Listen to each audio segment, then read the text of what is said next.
does it do? Much to ask for. Yeah. Can I put my lips on your skin, babe? Hello, I'm Avery, and this is my 10th and final vlog for MEJO 577, the branding of me.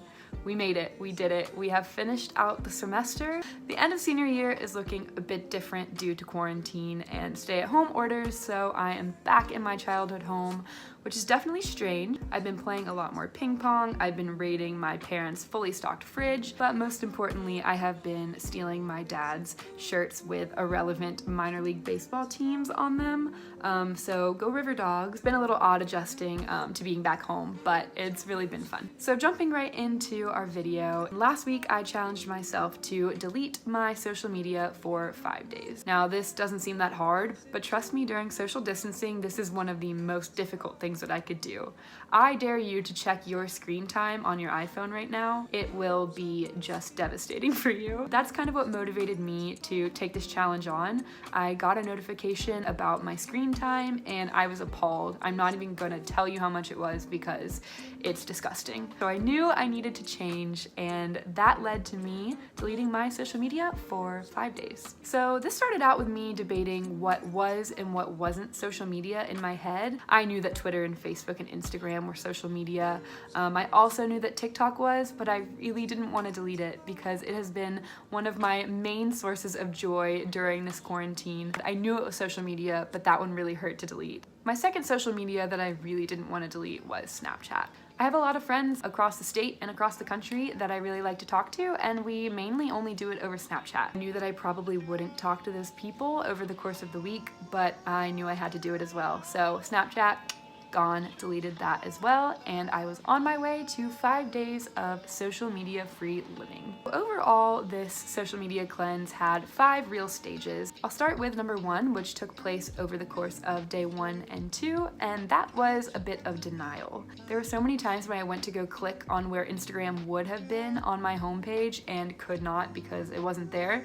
I couldn't consume social media, so instead I just wanted to consume any media at all that was on my phone. It started out with the Urban Outfitters app, which I became weirdly obsessed with, and then it even went to like my finance and my investment apps. I would just try to find something to look at on my phone. So day 1 and 2, I did not decrease my screen time all that much, but from where I was a few days before, at least I wasn't on social media. Then comes day 3, which is our second phase, and that was a mix of both grief and a little bit of a relapse. Now day 3, I got to hang out with my friend Cece, and she kept quoting TikToks or Instagram challenges that I had no idea were going on. It almost felt like I was a girl at a sleepover in middle school and I was the only one who didn't know the inside jokes. The whole world was going on without me, and they were all laughing at the same things, and I had no idea what was going on. And then comes my relapse where Cece was watching TikToks and I definitely looked over her shoulder at a few for like 15 minutes. So I'm not very proud of that, but I promise that was the only time that I looked at social media, and I did feel bad about it. Overall, I just felt a little out of the loop, especially during social distancing. I know that social media is one of the only ways that we're able to talk to people outside, and so it really hurt. I'm not going to lie. Day 4 was another story, and that is my day of acceptance. I had a lot to do that day. I had to go to work, I had to go to class, and that took up most of my time, which was a great distraction to get away from social media. And that night I celebrated my birthday with Cece, which consisted of us trying out every single Chick-fil-A sauce, which is a fun game I recommend. So I really wasn't missing social media anymore, and I was feeling pretty good without it. And then we're moving on to day 5, which I would like to title Empowerment. You know, when I said that not having social media feels like being left out as a kid?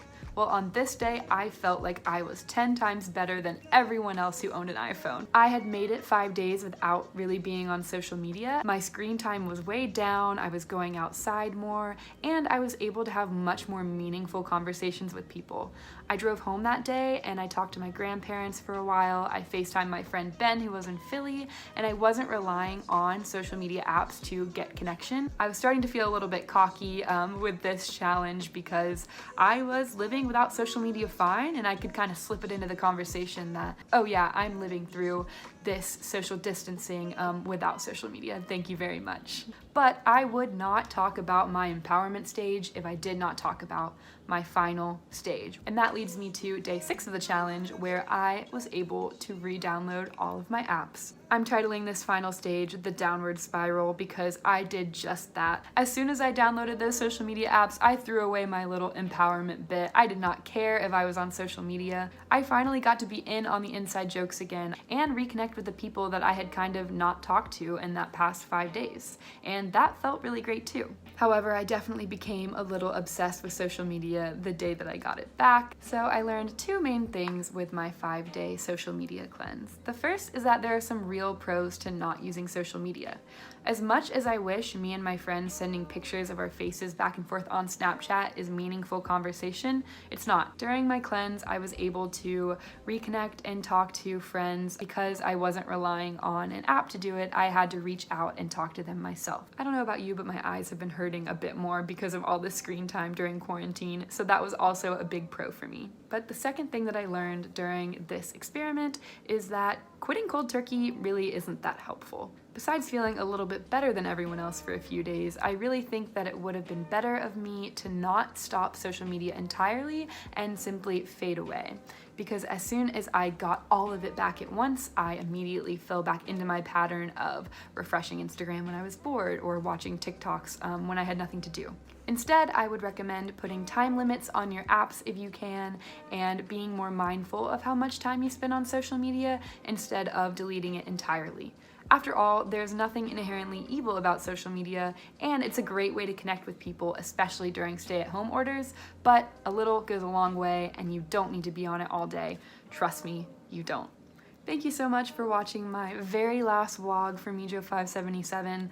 I've had a blast with these. I hope that you have enjoyed watching them. And while I won't be making videos for my class anymore, if you subscribe, you might get some more content in the future. You never know. Thanks for listening. Stay safe and wash your hands. We'll get out of this, I promise.